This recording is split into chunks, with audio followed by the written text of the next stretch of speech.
はい、大丈夫だと思います。はい。 Okay. So, good afternoon, everyone. Those are connecting online, I hope you can hear me.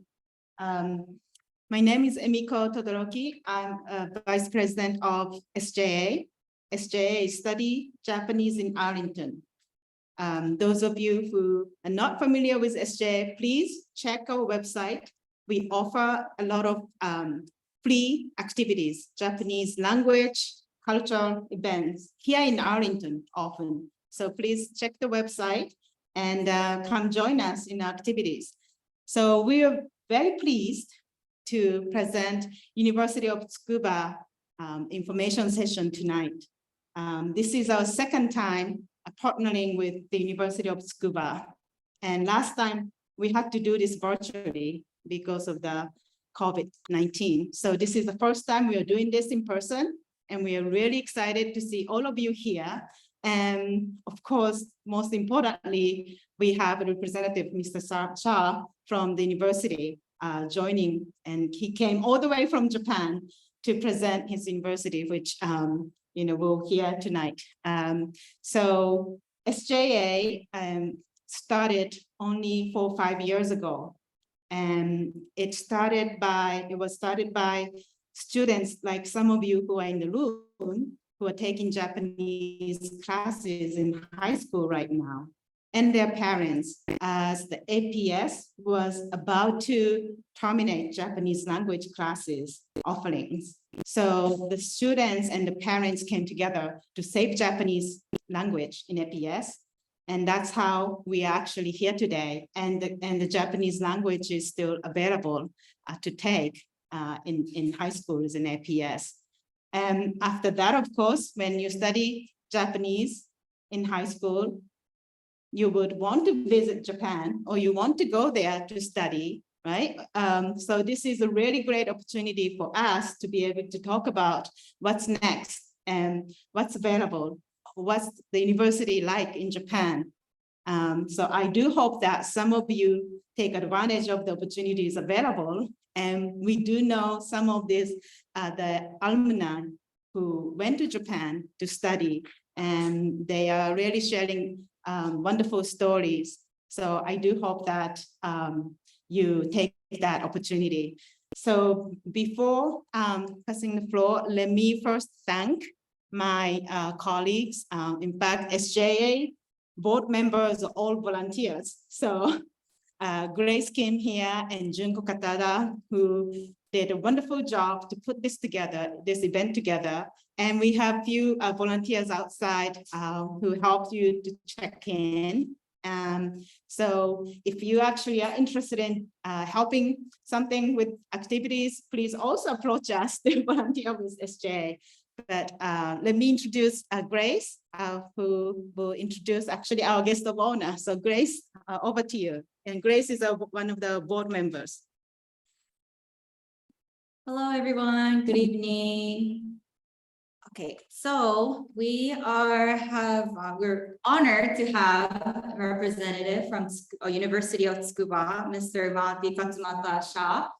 So he has reached out to us for an opportunity to provide an information session regarding the programs that are offered at the University of Tsukuba. And since SJA's one of the core mission is on advocacy and also providing opportunity for people in our community to study Japanese and learn more about Japanese culture, we saw that it's very fit to provide place and location to and time and location to have such an information session. So we will start this information session. I'll turn it over to Mr. Shah. You want to start with the presentation? Thank you. Okay, so good evening, everybody. Hi, my name is Mati Katsumata Shah, and I'm really honored to be here today. Again, as Impo-san said, I would like to thank Junko-san and Grace-san. We worked for over, I think, 3 months to put this together.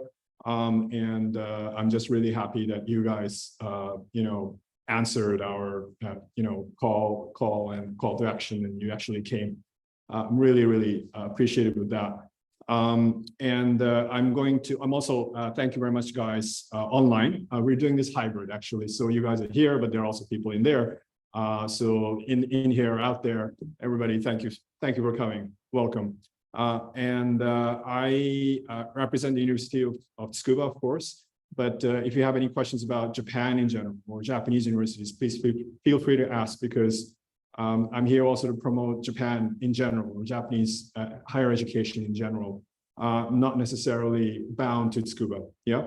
Because I think that collective action is needed for, because I am not alone in saying that we want a lot more Americans to come and study in Japan, because Japan is an ally, it's a safe country, and you will see that it is also economically, financially viable as well. So anyway, I am going to first, maybe Grace-san, can we do the video first? Maybe, yeah. So I'm going to show you a video. It's a little bit, how shall I say, not, it's a little bit jagged, yeah. But I think you can make it. You can tell what's happening. Yeah.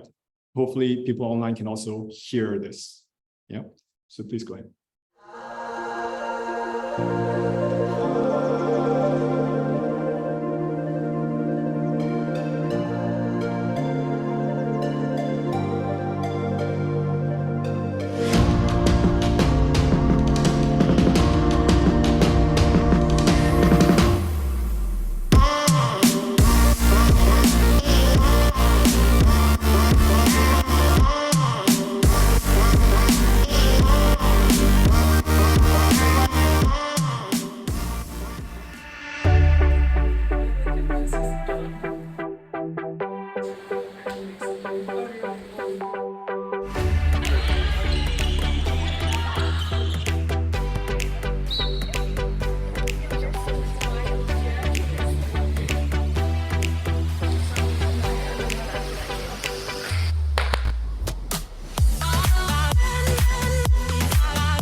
My dream is to engineer a better world. I want to work for the women living in conservative societies. My dream is to improve global affairs. 私の夢は日本語教師になることです。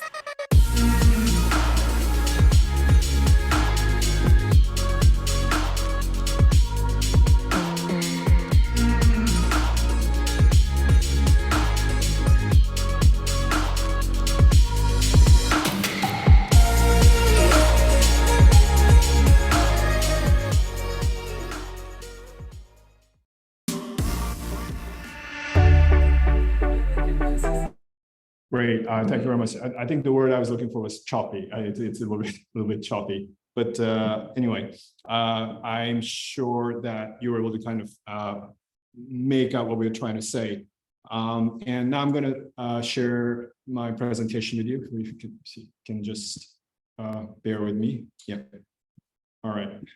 And hopefully, folks online can view this. Yeah. Okay.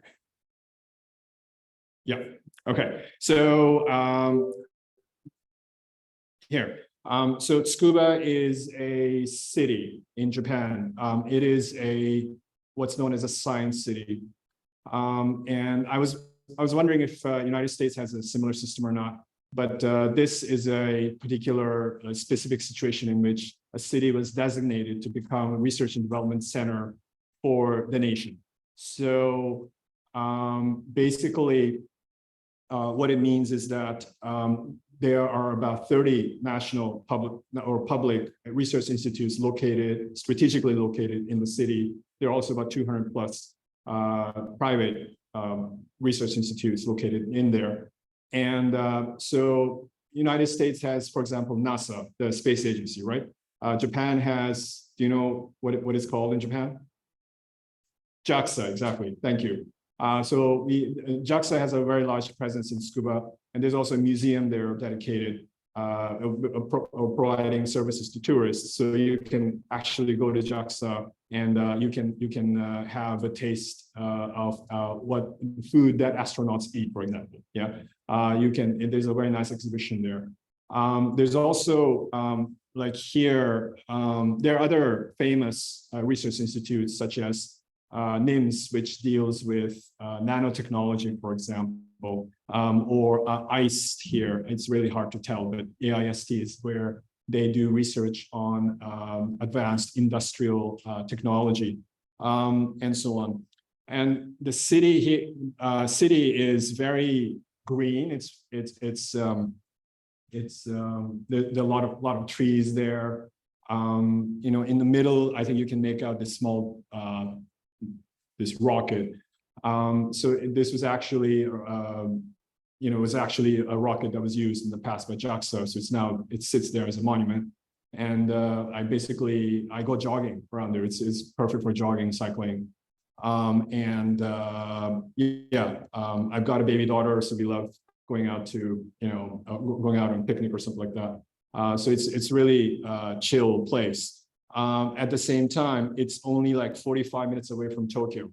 So you can go to Tokyo anytime. So you can, so that's what students do a lot, or faculty members do that a lot. They work, study, research from Monday to Friday, and then they go have fun in Tokyo over the weekend. So that's one particular, thing that you can do. It's also like 1 hour away from Narita International Airport. So you can easily, go home if you need to, or you can travel to other parts of Japan from Tokyo, right? So we're in the middle, basically, of Honshu on the Pacific side. So if you want to, go to Hokkaido or Okinawa or Kyushu or something like that, it's very easy. It's very accessible.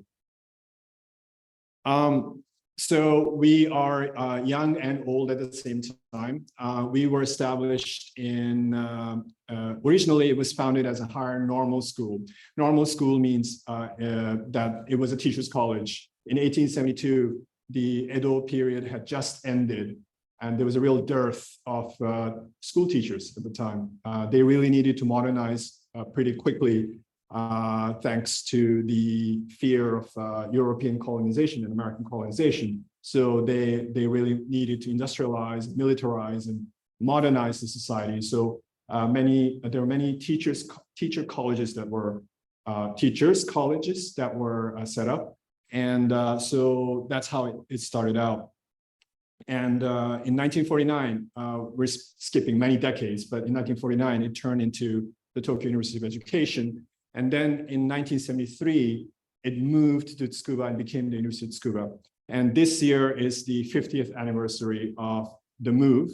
And so this year on September 30th, which is a Saturday, we're having a really huge event. So if you guys are in the vicinity, please come and visit. It's a big party and everything. So please come if you're around. We have had 3 Nobel laureates. Our athletes have won over 130 Olympic, Paralympic medals. It's just, they're pretty good in sports and science and everything in between. I just want to talk a little bit about Dr. Shirakawa here. And I visited a high school today in Hayfield Secondary, and I talked to some students about this. But this is a really interesting story, and you guys might like it as well.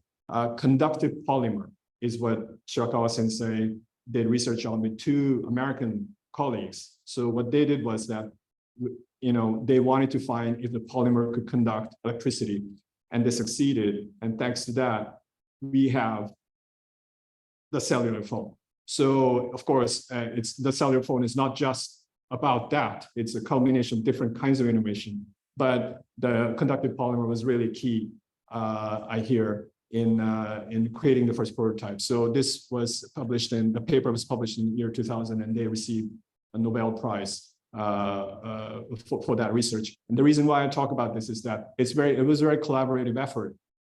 Dr. Shirakawa was a chemist, but his American colleagues were physicists, right? So this was a cross-disciplinary project, and this is something that we're seeing a lot at least in Japan. I don't know about the United States, but at least in Japan, there's a huge focus on sort of, crossing boundaries and, and trying to collaborate between disciplines. And that's how we can solve problems that are really complex. And this is something that we're striving for as an institution. I need to talk a little bit about the philosophy because to me it's really important. He was this man is called, his name was Dr. Jigoro Kano. Kano Sensei, we call him Kano Sensei. He founded judo as in the sport, right? You guys know judo, right? Yeah, you basically throw people around. Yeah. So and I used to think that judo was a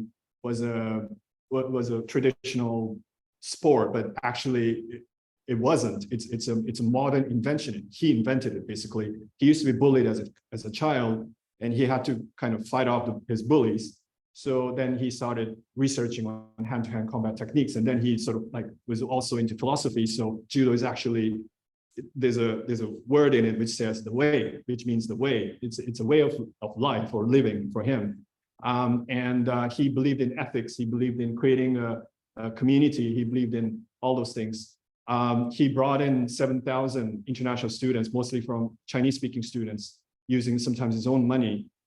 He didn't discriminate against people, and he wanted a seat at the table. And what I mean is that IOC, the International Olympic Committee at the time, was completely run by men who were from the European area. So Asians were really unheard of at the time, and he was the first Asian guy to get a seat at the table. So, and he wanted the Olympics to be held in Tokyo in 1940. And as you know, did we have the Olympics in 1940? No, right?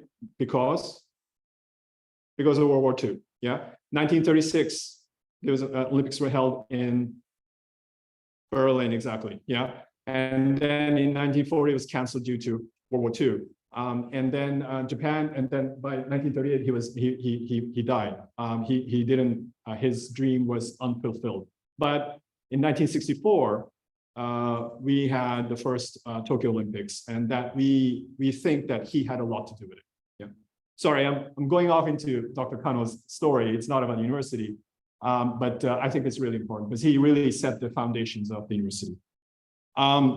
We have over 16 to 17,000 students, and out of who over 2,500 students are international. They represent 110 countries and regions as of December 2022. We are a top 10 Japanese university, according to Times Higher Education, and we are, ranked alongside these fabulous universities like Keio or ICU and Waseda.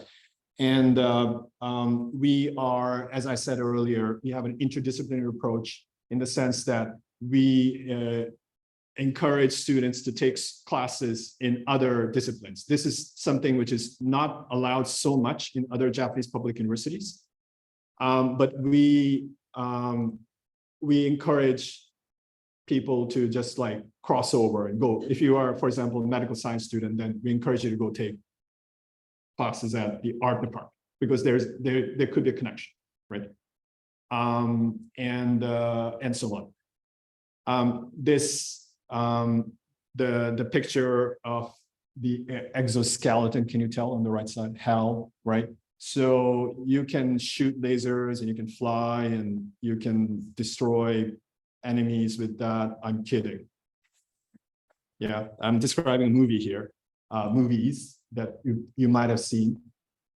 It does none of that. It actually does something still very significant, which is that it heals paraplegic patients, and basically, like it's been proven through research to cut or to reduce the hours spent on rehabilitation of patients. And this is not just about robotics, it's also about medical science, of course. It's also about information technology. So there's a huge amount of information that's exchanged between a computing system which allows for the optimal level of movement for the patient. Yeah, so you want to push the patient, but not too much, right? It's a very kind of subtle balance. So I think this is where, this is part of what Japanese technology is about, is that it's very, very particular, right? It's very, very detail oriented. So the professor who headed this project, Dr. Sankai, now runs a multi-million-dollar company, and he sells this system, not just the robot, but as a system to different hospital systems around the world. And I heard that he was approved by the FDA some years back, as in the United States. So I'm talking about this to, again, highlight the fact that this kind of interdisciplinary approach is something that is really needed. And this is something that we're trying to do. We don't always succeed, but we try to do it.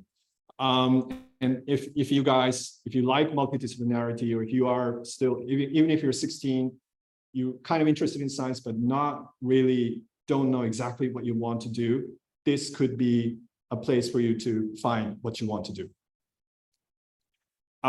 In terms of students, in terms of the teaching philosophy, we have all these different ideas, different skills that we want to teach. Due to lack of time, I'm not going to spend so much time on it. But of course, critical creative thinking abilities, data information literacy is important for us, because nowadays there's so much misinformation, disinformation, or there's too much data out there, right? There's it's suffocating us. We don't know what data is right for us, what data is not right for us, what's true, what's not true. So we first try to talk about data literacy. Yeah. And of course, let's say, for example, cooperative and autonomous attitude. Now, this is if you can tell, it's almost an oxymoron. How do you stay autonomous and cooperative at the same time? It's a real challenge.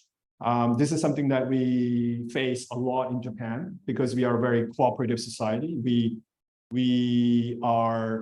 really kind of are respectful of each other's, for example, distance, cleanliness, all those things, right? Japan is clean, it's clean. Nothing. The streets are clean automatically, even though there's no janitor out there. How is that possible? It's because Japanese people are really respectful of each other. At the same time, Japan needs entrepreneurs. It needs individualistic thinking to create new jobs, to create new companies. So this is something that we are struggling with. And part of the reason why we need more international people is to bring in that kind of entrepreneurial or creative energy into our society. So here, in terms of the curriculum, I'm really going to cut time short and just say the summary of it, which is that it's an integration of liberal arts and specialized education. So you have to take, for example, sport, you have to take art, you have to take all these subjects. At the same time, you're of course expected to focus on one area, and you are basically treated almost like a graduate student, even though you're in your teens. So we have a wide variety of programs. It's a comprehensive university, and not everything is taught in English, but many programs are being taught in English. I'm going to talk about that today first. So these programs are taught in English. Okay. At the top, we have biology, agrobiological resource sciences, and geosciences. So these are the science. These are the biology related sciences. Yeah, these are taught in English. Then in the second one, we have international social sciences. So basically, social sciences and international issues are being taught in English. Bachelor's program in global issues is a program on sustainability issues, and that's also taught in English. Interdisciplinary Engineering is the program. And again, it's taught in English. And Japan Expert program is taught in Japanese. I'll talk about that a little bit. If you have intermediate level Japanese, or let's say, sorry, that didn't come out right, AP level Japanese, then you can apply for this program. So then you get a crash course and you for 6 months, and then you start taking classes with native Japanese people. It's sort of like a pathway into normal Japanese colleges. I'm going to talk about interdisciplinary engineering, and I have a QR code set up. If you're online watching this, you can just QR code away, or you can do it right now. But I've distributed the handout, so it already has that information, so you can look at it later. This is an engineering program, and it's really it's designed to produce well-rounded engineers, because the engineering profession is constantly in flux. So we are sort of preparing people for future engineering careers. So that is the purpose here. And it comes with 3 MEC scholarships, meaning that the top 3 students are offered government scholarships, and it's completely funded. So this one is pretty, it's a pretty cool program. Other than that, this is the Life and Environmental Sciences program. Again, the biological sciences, and also very hands-on, just because Tsukuba is in thank you so much. Yeah. Tsukuba is in the middle of nature. There's a lot of field work. There's a lot of training that happens here. So it's very good if you are interested in biology or biological, or let's say bioengineering or stuff like that. Yep. If you are into international social studies, or social studies or social sciences in general, international relations, for example, then this is one program that you can apply to. So this is, for example,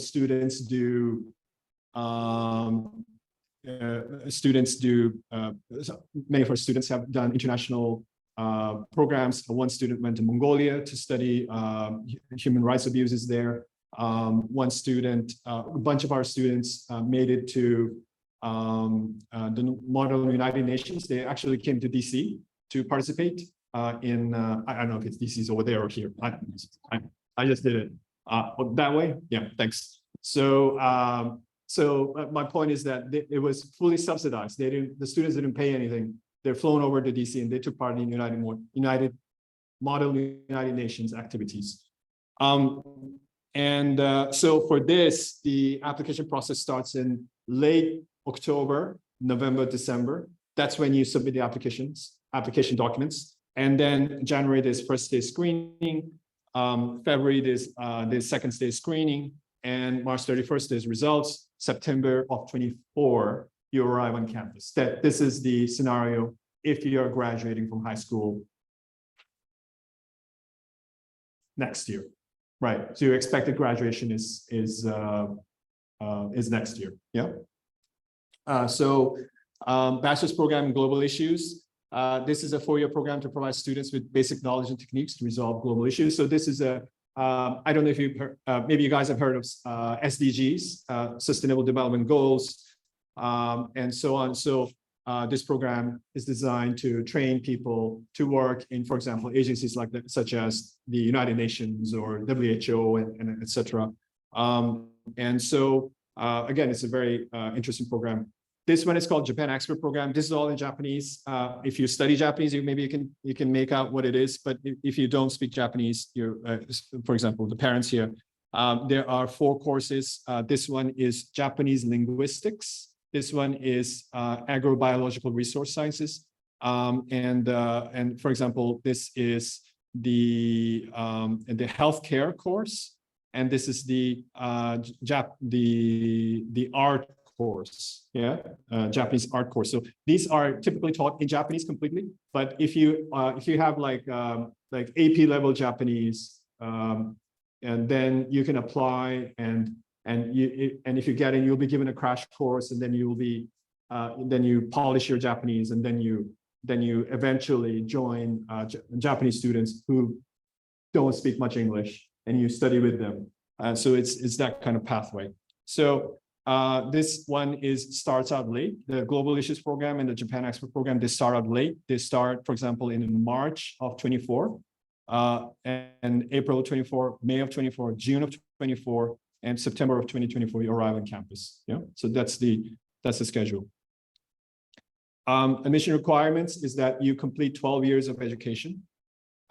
You submit an essay, submit financial plan, etc. You can see proof of English proficiency. So you guys are Americans, probably you speak English. So what I'm saying is that you don't need to submit TOEFL and IELTS. Yeah, so no worries there. There's an examination fee and so on. Yeah, you can tell a couple of things are not there. Can you tell? SATs are not there, right? Anything else? Sorry? Financial scholarship? Yeah, that's not there, but it's there. I'll talk about it later. But in terms of requirements, I think that there's no GPA requirement there, right? Doesn't say you have to have like this much GPA. And so what I'm saying is that I'm not saying that Tsukuba has a low standard, yeah? Because I wouldn't ask you guys to come here if it had a very low standard, okay? What I'm saying is that it has a holistic evaluation system. It's something that some students have really praised. One student told me that he really appreciated the fact that they really wanted to know who he was, like internally, like why is he applying for the Global Issues Program, for example. He had to write an essay, right? So don't use ChatGPT, right? Write from your heart, yeah, because we can find out because we're really advanced. Yeah, anyway, don't cheat on that. Tell us why you want to come. Like if you're coming here because for example, if you're applying to biology program and you're saying, oh, I really love anime. And by the way, I want to study biology, let me in. Please give me a full scholarship. I don't think it's gonna go well. Yeah. Tell us what you like about biology. Tell us about that plant that you grew when you were 6 years old, for example, right? That you were obsessed with the plant, or like you were obsessed with this, with how spiders are, you know, for example, or you really studied how they make spider webs when you were in junior high or something, like, you know, something nerdy like that. Yeah. With all due respect, yeah, it's good. In this case, nerd is perfect. Yeah. So that is what I want to say. Yeah. So please show us your passion, because we are really passionate about research, as you can tell by now. Yeah. So all this information is printed out and given to you. So no worries there. Yeah. And other than that, many services are being provided in English. And for example, medical services, English speaking staff are there. There's a personal tutor who will be assigned to you. Could be a Japanese student, but he or she will speak English. And they will help you with setting up a bank account, for example. Because let me be straightforward here. The bank teller, the bank clerk will not speak good English. Yeah, the bus driver doesn't speak any English. Okay, nothing has changed in 70 years. I'm not going to hide that. Yeah, 70 years basically means since they lost the war, right? I know because I used to teach English in Saitama City. So it's really, the progress is really slow there. They're trying, okay? But still, they don't speak English, okay? So you have to know that ahead of time, right? This is going to be a rude shock to the system at first, but once you get used to it, you know, the other with the big O is no longer the other. Then you feel comfortable, yeah. Then you become really kind of internationalized, yeah. You have to take Japanese lessons, even if you, I said earlier that you can enter in the English programs, you enter in English, you graduate in English, but you still have to take some credits in Japanese. And we encourage you to do a lot in Japanese. It'll make your life easier. Also, if you improve a lot, then you can improve chances of employment in Japanese companies. Even if you get placed in Google Japan, right? Or some subsidiary of an American company, 80% of the staff there will be Japanese and they speak English, but they still like people who know Japanese. Yeah. So this is something it's something that it's just a reality. Yeah. The rent here is about $300 per month. Yeah. Cheap or expensive? Yeah. It's about that, right? It's about your wallet. So it'll be about my wallet when I send my daughter to college. So I think it's pretty cheap. It's cheaper compared to Tokyo. So in Tokyo, it'll cost about 500, perhaps 400, 500 at the cheapest. Yeah. So it's about, we calculated it to be about, I'll talk about monthly expenses, but it's about 30% less compared to Tokyo. We have food courts. If you are Muslim, we have halal food cafeterias. There's a Starbucks, and there's a supermarket, convenience stores, bookstores, and more. This is the cost. So, and this is the thing. The annual tuition is $4,100. It went down. It used to be $5,500. Do you know why it went down? The exchange rate. All right. So it used to be $1 used to be 120 yen for us. Now it's like 135. I paid so much money to buy dollars to get here. You won't believe it. So it's a really bad idea to visit America now. It's a great idea to visit Japan for you guys. So go to Japan on vacation as soon as you can before they recover the currency. So it was like $5,000, $5,500 a few years back. Now it's gotten cheaper. Have you ever heard of university charging less money compared to before? No. What's happening in America? Yeah, it's going up. It never comes down, right? So that's that's something that I want to talk about, or that's something that I wanted to mention. And now, Tsukuba is not the only university that's offering this rate.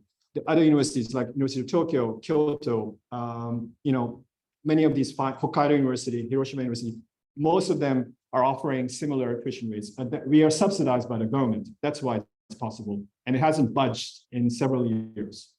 So they might raise it a little bit in the future, but I don't expect it to go really high. There's a one-time admission fee of $2,200 that you have to pay. But here, the tuition rate per year is $4,100 per year, right? The accommodation rent is about this much, about 35,000 yen, which is about less than $300. So the monthly cost of living is about $700. Yeah. In Tokyo, it'll be about $1,000. But Tokyo, $1,000 in Tokyo is still cheap compared to living in New York City, for example. I used to live there, so I know. Yeah, I think it's a pretty good deal in terms of your budget. Also, for high performing students, we offer scholarships. So we offer 60,000 yen, which is about nowadays like $480. Yeah, thanks to the currency. Yeah, or like 80,000 yen to graduate students as a monthly stipend. I'm reading the top here. JASO is a government agency, and they also provide some money to universities. So you might qualify for that. Some companies offer scholarships, and this tuition waiver is offered by us. So if your finances are bust or affected by something, right? You write an explanatory note, and you tell us why it's happening, and you might get 30% or 50% or 100% off. And so on. Also, you can work 20 hours per week off campus. Right? In the US, if you're studying as an international student, you cannot work off campus. Yeah, you'll get, I don't know, arrested or something. Right? Yeah, I know because I used to go to college in the US, so I was not allowed to work off campus. But in Japan, you're allowed to work off campus. So, but here I do want to caution that if you speak some Japanese, you have more options. Yeah. If you don't speak much or any Japanese, at least in the beginning, then you might want to look for a job on campus with, with like doing administrative work or, something like that. So that's about that. And that's about it. And I'm going to stop for Q&A. Yeah. And then later on, can you give me feedback about this? If you can use QR code, can you do it now? Actually, can you whip it out? Yes. Yeah. Thank you. Yeah. Thank you very much, sir. Please. The admission fee. What is it? Yeah. Sure. Yeah. The question here, I'm repeating for the online audience, is what is the admission fee? What is it about? Yeah. Frankly speaking, I don't know either. Yeah. But it's a tradition that all Japanese universities have, and to enter the student milieu, so to speak, you make this one-time payment. And I'm not sure what it's used on. It's probably used in facilities or on student services or something like that. But you pay just once and you don't pay again, ever. For example, you might continue on to master's program and PhD program, and it's never asked of you ever. So it doesn't answer your question. And I don't know why they charge that, but it's charged by every Japanese university that I know. Yeah. And some programs, like I think the biology program and the international social studies program, they don't charge it. Yeah. So, and I don't know why, how they could pull that off. So it depends on the program as well. Yeah. Anybody else? Sir.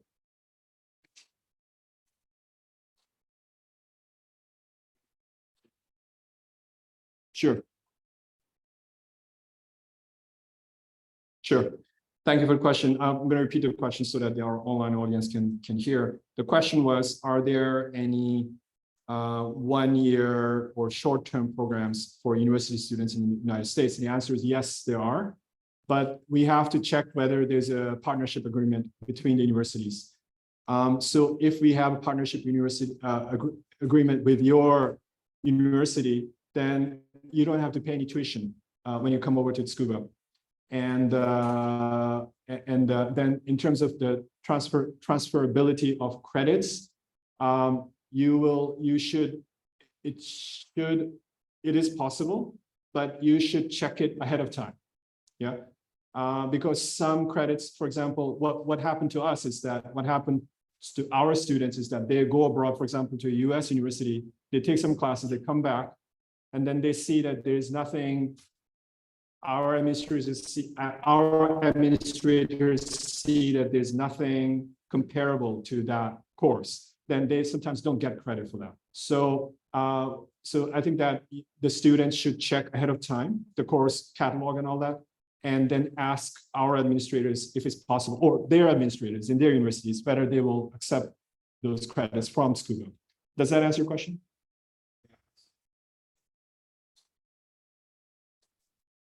Yes, they are online. So if you look up University of Tsukuba and partnerships, you just Google it, you'll see a list of universities.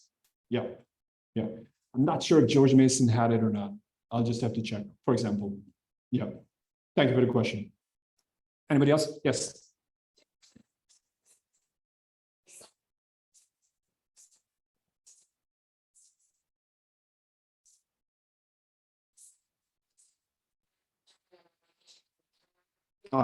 Sure. Okay, so let me repeat the question. So the first part of the question is, are there any summer breaks? And second part of the question is, can families, students visit the university, as on a campus tour, you mean, right? Yeah. Before they commit, yeah. The answer to the first question, to both questions is yes and yes. In terms of summer breaks, we have a summer break just like you guys do. What do students do usually? But they often work. Our Japanese students often they work they increase their part-time. Our international students also can work 40 hours per week during summer break.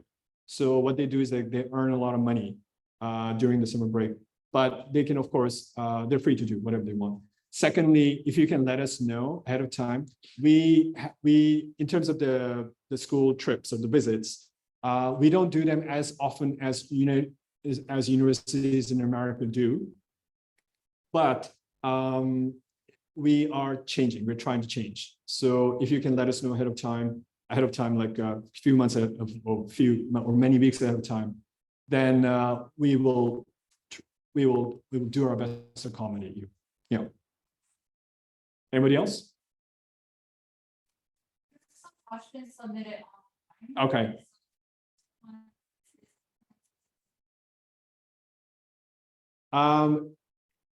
The answer is not really. There's no entrance exam for international students.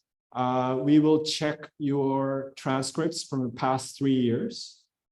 And then also the entrance essay is really important. So again, no chat GPT, please. And you know, there's also a YouTube video out there on how to write or tips on how to prepare good application documents and essay. You can Google it.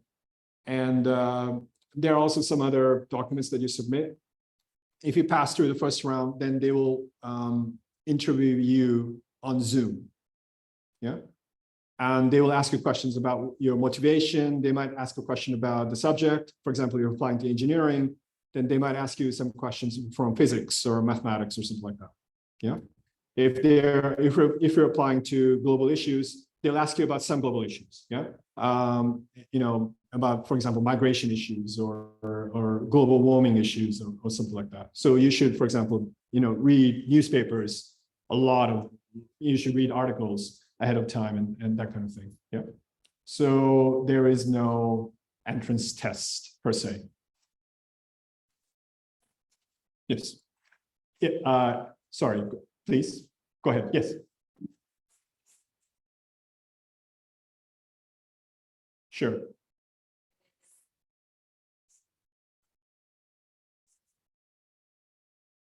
Yes.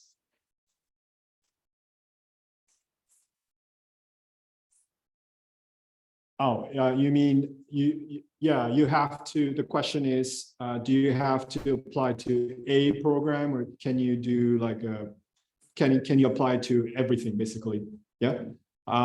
The answer is no, you have to, because they're separate colleges, and they want people to kind of commit to that.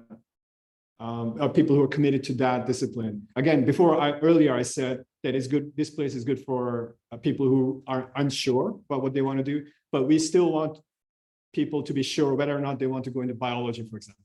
Yeah, but within biology, what do you want to do? Do you want to do microbes? Do you want to do human biology? Do you want to do, you know, plant biology or animal or, you know, or genetics or something like that? So then you have a lot of freedom within that discipline. So that's what I meant.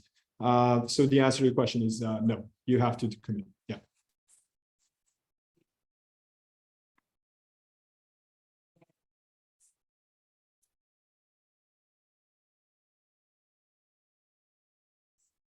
Mm.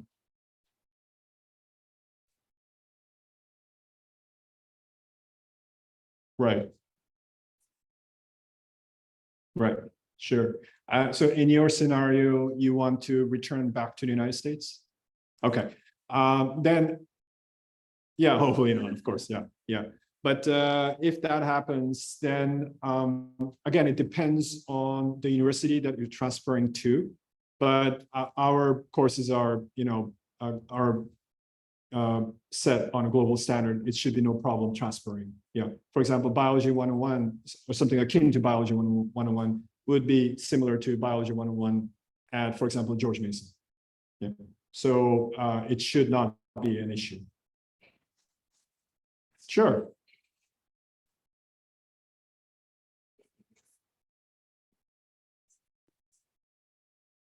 Yes.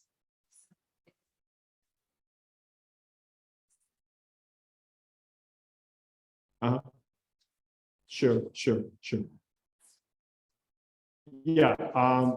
Yeah, so your question is, can students take a leap? No, not a leap year, but gap year, right? Yeah, leap, gap, yes. Yeah, the answer is that the question is really about age restrictions, right? Can you apply if you're 19 instead of 18 or 17 or something like that? The answer is no problem. Even if you're 29, you can apply. Yeah, we don't discriminate on age. You might not qualify for some scholarship programs, but if you take a gap year, I think you can still apply for scholarships. Yeah, so you're 19, 20 maybe. You worked, you backpacked, you were Europe or Africa or something, and then you came back and you want to go back to school, you should totally apply.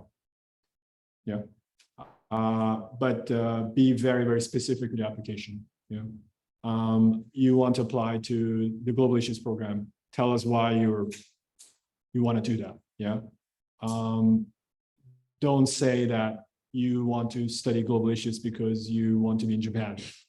It's not going to work. Yeah, you can tell. But if you can show your passion, also your capability, your past projects, for example, your voluntary work. This is very similar to the United States, I think, but all these factors will help. Yeah. So age is not an issue.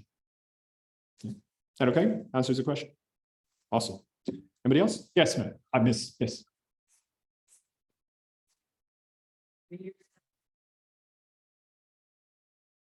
The last 3 years. Yeah. So since you're in high school, you haven't finished high school. So the last 3 years. So what year are you, for example? 10th, right? So of course you will not apply now because we need 12 years of basic education. So the expected grade will, if you haven't graduated, so we'll probably ask for an expected grade from which can be actually the high school official can say that can come up with an expected grade for you based on your past. But you basically need to submit the last 3 years, and that from the day you apply and the last 3 years. Yeah. Yeah. Is that okay? All right. Anybody else? Sorry, the question was, what does last 3 years mean exactly? Yeah, I think. Yes. Yes. Yes. Yes. Okay, so we don't have the question is like, what is in the lineup? Is there something akin to a liberal arts program? And the answer to that question is that we don't have a liberal arts program. Yeah, in the American sense. Yeah, I know what you mean. I went to liberal arts college in the United States, so I know what you mean. But in terms of the in terms of Tsukuba, for example, if it says interdisciplinary engineering, it means that within the engineering field, it's pretty liberal. Yeah, but you have to know, you have to be passionate about physics, and you have to have a good math score and all those things to enter the program. Then within that, you can switch. For example, this one guy from Taiwan, he wanted to, he was into aeronautical engineering. He was really into like space and into rockets basically.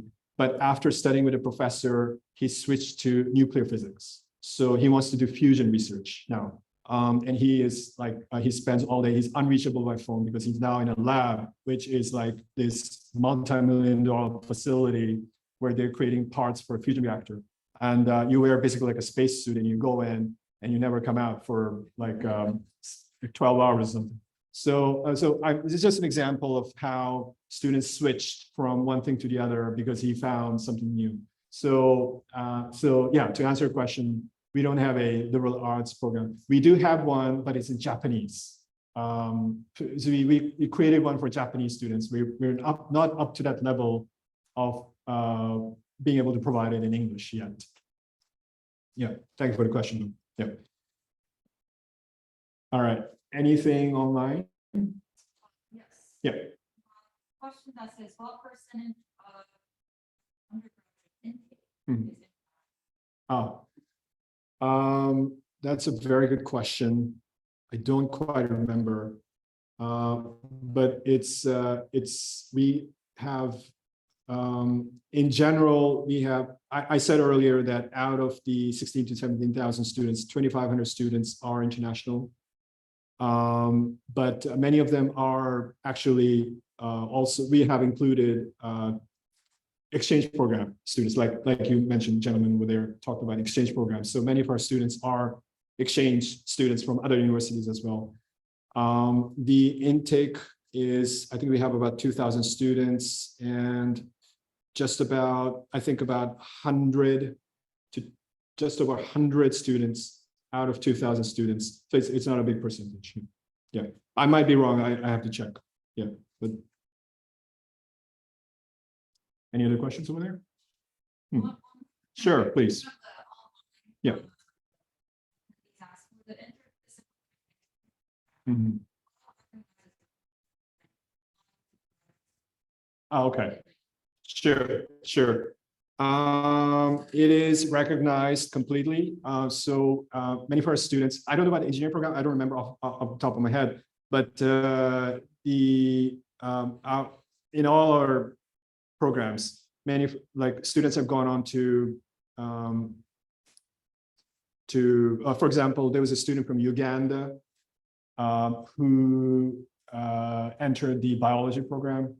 And then she got admitted to a graduate program at Oxford. And then from there, and it was a free ride. And then she moved to another university for a doctoral program, again, completely funded within the UK. So she did really well.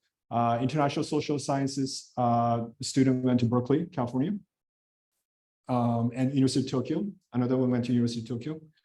And engineering, I don't quite remember, but they have like a similar record. Like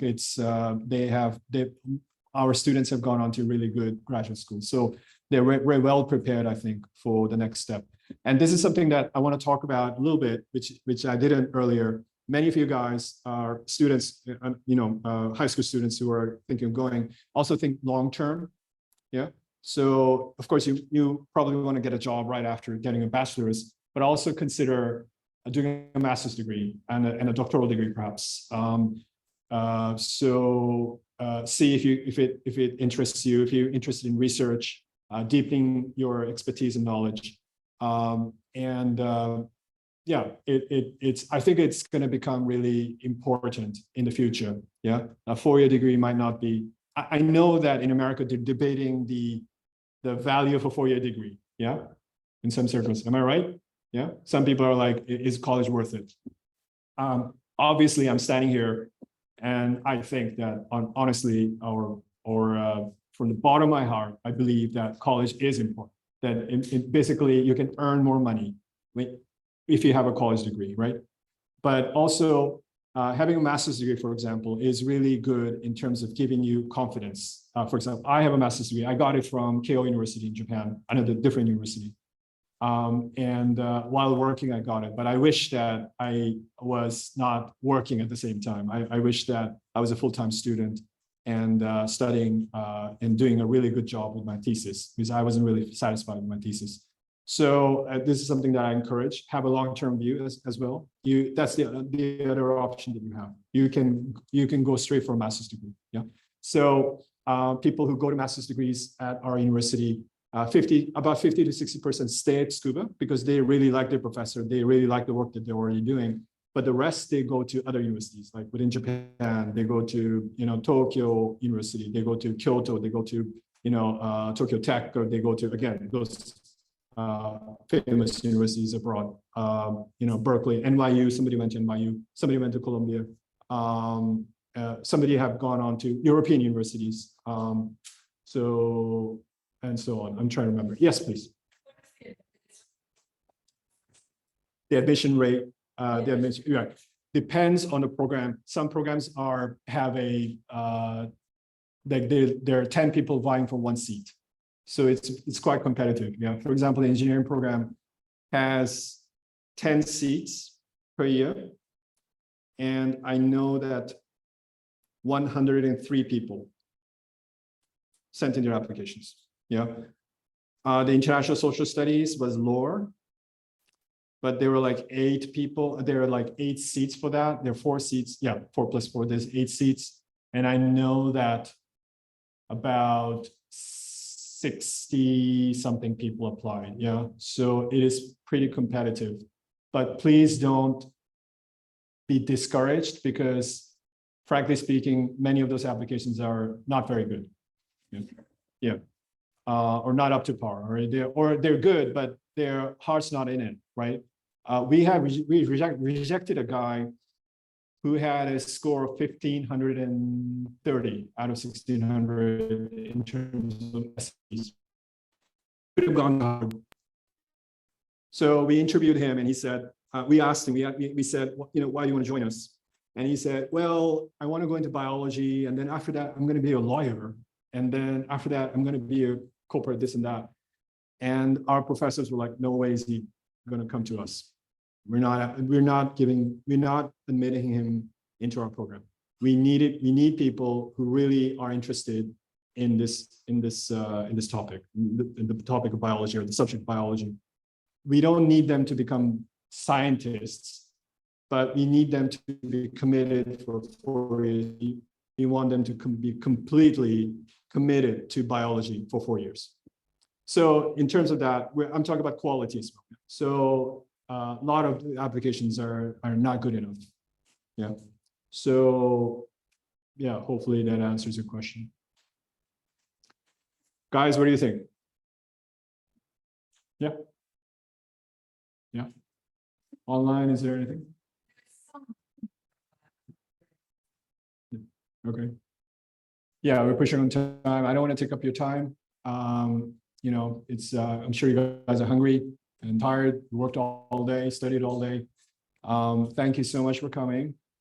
And once again, I'd like to thank the wonderful members of SJA. Please support their cause. Please come back to their events, to their wonderful presence, doing everything they can to promote Japanese language and culture. And I'm really grateful to them for making tonight happen. I'm so happy to meet you guys. I did not expect so many people to show up. I'm like flabbergasted, actually. Thank you so much for coming. And hopefully, even if you don't come to Tsukuba, please come to Japan. Yeah, someday. All right, take care. Bye-bye.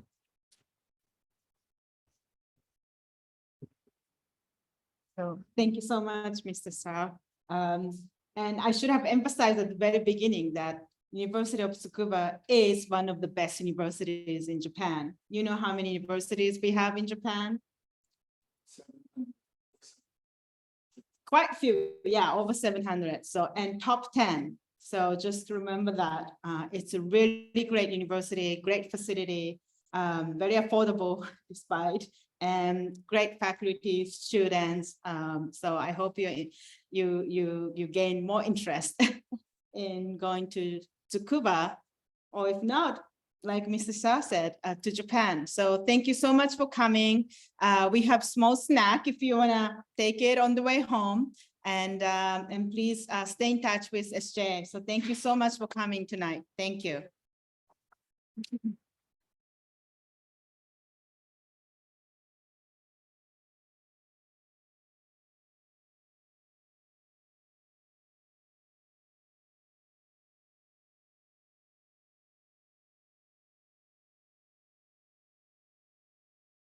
Oh, sure, of course. Let me just